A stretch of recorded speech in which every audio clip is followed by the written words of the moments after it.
This series is going to be about preserving your vegetables. Now, this particular batch here, we're going to be doing cream peas. We can note with these cream peas, now these were seed that we collected from our cream peas year prior, so, and then we just froze the peas and kept them to reseed. But as you'll notice, there's a few black ones in here because we had black peas out there, and some of them cross-pollinated. Well, the seed would have looked just like a cream pea, but when they came up, the outside looked like a cream pea, but it had actually black cream peas inside. So realize this: if you're trying to collect your own seed, make sure that your plants are far enough apart that they can't cross-pollinate. These were separated, but when bees start flying around and they go across the separation row and come back over, this is what happens. So realize that for collecting. Now, what we're going to do is, and normally we blanch these before we put them in the freezer. Now we vacuum pack ours in the freezer. We don't bother taking the time to put them in jars. We like them better this way. They taste fresh. Now, normally when you blanch, you would just warm up your water, a pot of water, and blanch these for 3 minutes. But the way that my wife does it is she'll put them in a pot. She'll heat the water in them up until they start boiling good, and then she'll cool them down to freeze them. It cooks them a little bit prior to it. The flavor is great whenever we go to use them. Whichever method, just make sure that you do at least blanch these for a few minutes so that it kills the bacteria on the outside, so it's dead and you're not having a problem with it degrading your vegetable while it's in storage. We've got them in the pot, and like I say, we're going to warm them up, get them to boiling, and then once they boil in a little bit, then we'll go ahead and cool them down. This batch here, this is about a bushel of shelled cream peas, so that's about what you're looking at when you start shelling peas, to give you an idea. Also, we're going to put a little salt in here. That salt, which salt's a good preservative, but we'll put a little bit in there with them. But it's whatever you decide.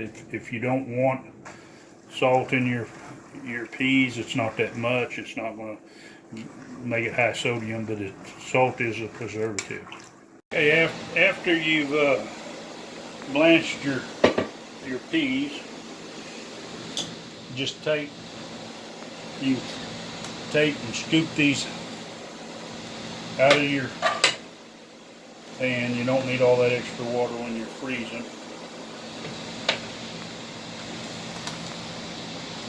And you'll let them cool down, and then once they cool down, it'd be time to vacuum pack.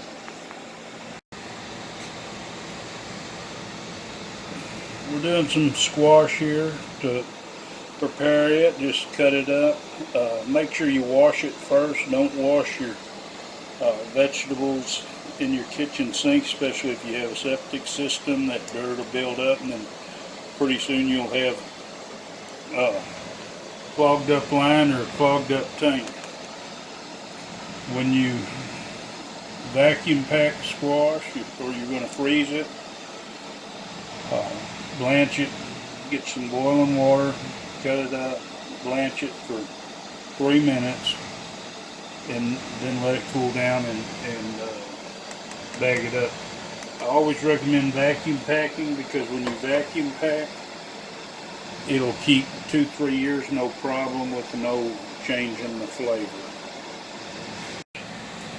Out of this water, we'll let them cool down just a little bit, and then we'll do the vacuum process. Now we're going to prepare some okra for the freezer.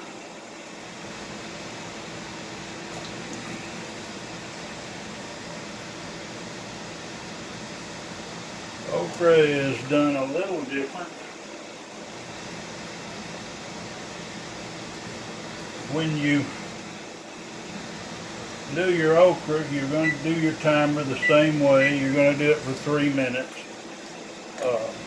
But once you take it out, you're going to take some ice water and cool it down real quick. Then we'll set it on a towel to dry the moisture off, and then we'll vacuum pack it. But right now we'll let it sit here for about 3 minutes. Now we've got a bowl of ice water here, and what we're going to do is we're just going to scoop out the okra.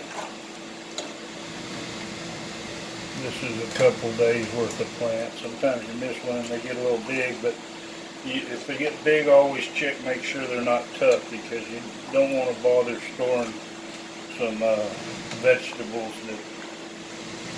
that aren't going to be good eating. But we'll put them in here for. They've been blanched for 3 minutes. Now we'll put them in here, cool them down good for 3 minutes, and then we'll set them on a dry towel and let them dry the moisture off. Okay. Now once your okra is set on a towel and kind of dried down a little bit, it's still damp, but we'll just get most of the moisture off. Get however much in a bag that you would normally use at one time. And I would say, if you're going to do a lot of vacuum packing for your fridge, get you a commercial grade vacuum packer, because when you buy those ones like Walmart or something like that, they usually last a year or two and then they go out. This one here is several years old. It might occasionally have to replace the heat strip on it or the seal, but it's, like I say, it's commercial grade, and it is adjustable for the thickness of the bags too. But it's simple enough. It's hit the start button and let her go.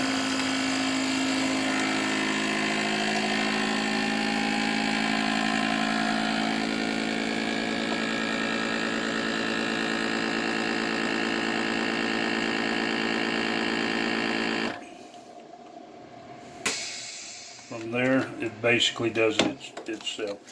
But this is ready for the freezer. All the air is out of here, so this is going to keep a lot better than if you just put it in a freezer bag. This will keep for 3-4 years, where if a freezer bag, you normally want to not keep it over a year. The last thing that I want to emphasize is, once you get everything ready to go in the freezer, make sure that you put a date on it. That way, there's no chance that you might have one from a year or several years back that had got under something else, and you think that it's a lot fresher than it is. So always date your storage stuff.